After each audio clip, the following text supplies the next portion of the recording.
que j'ai toujours voulu. Abba, Abba, Abba Père, tu es tout pour moi. N'est-il pas écrit que je suis venu jeter un feu sur la terre, participant de sa gloire, participant de sa victoire?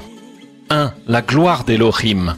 La gloire d'Élohim consiste à conduire ce monde d'une manière imperceptible pour les incroyants, mais réelle, et à accomplir dans ce monde la prophétie qu'il a décidé ordonner pour ce monde. 2. Un monde qui marche à sa propre perte.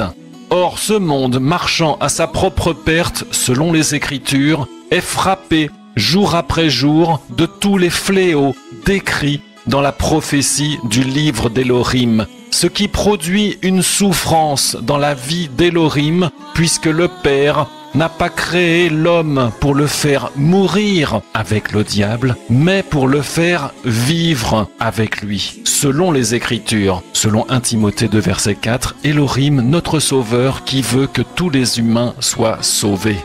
3. La gloire du Père.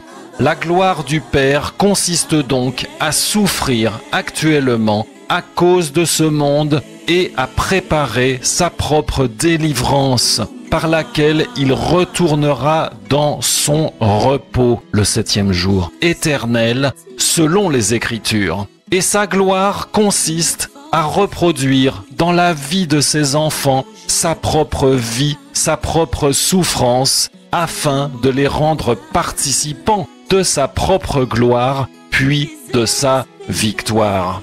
4. Le Père de ce monde.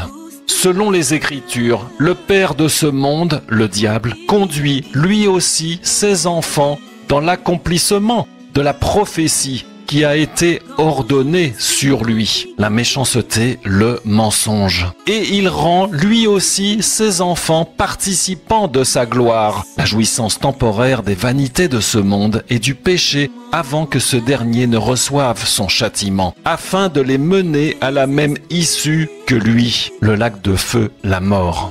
C'est pourquoi le Seigneur a dit, « Celui ou celle qui aura souffert avec moi sera délivré avec moi, mais celui ou celle qui aura profité et joui de ce monde sera frappé avec ce monde dès cette vie, puis dans l'éternité. Chacun recevra le salaire de la gloire de son Père. C'est pourquoi demandez-moi de vous prouver que je suis votre Père. Demandez-moi cela, dit le Seigneur, le véritable Père. » Les enfants du Père manifestent la gloire de leur Père. Jérémie 5, verset 30, « Il est arrivé sur la terre une chose étonnante et horrible. Les prophètes prophétisent le mensonge, et les prêtres dominent par leurs mains, et mon peuple prend plaisir à cela. Que ferez-vous quand elle prendra fin ? Un feu sur la terre. » Luc 12, verset 49, « Je suis venu jeter un feu sur la terre. Et qu'ai-je à désirer s'il est déjà allumé ?»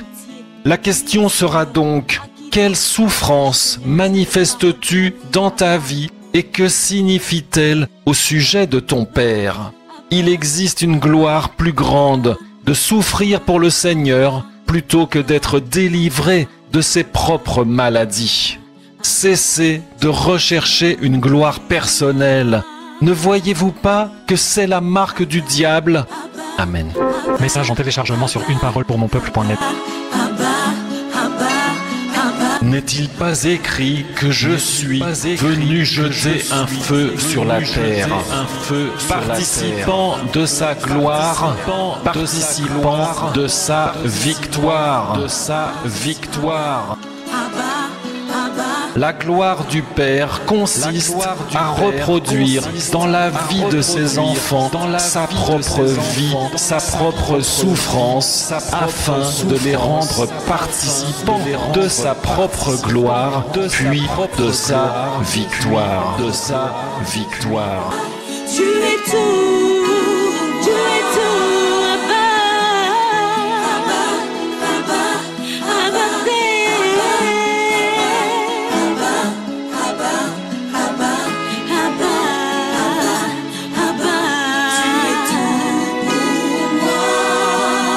Celui ou celle qui aura souffert avec moi sera délivré avec moi. C'est pourquoi demandez-moi de vous prouver que je suis votre Père. Votre Père. Quand je suis fatigué, Père, tu me fortifies. Quand toutes mes forces me laissent, Jésus, j'apprends à compter sur toi. Cessez de rechercher une gloire personnelle. Ne voyez-vous pas que c'est la marque du diable? C'est la marque du diable. Désespéré,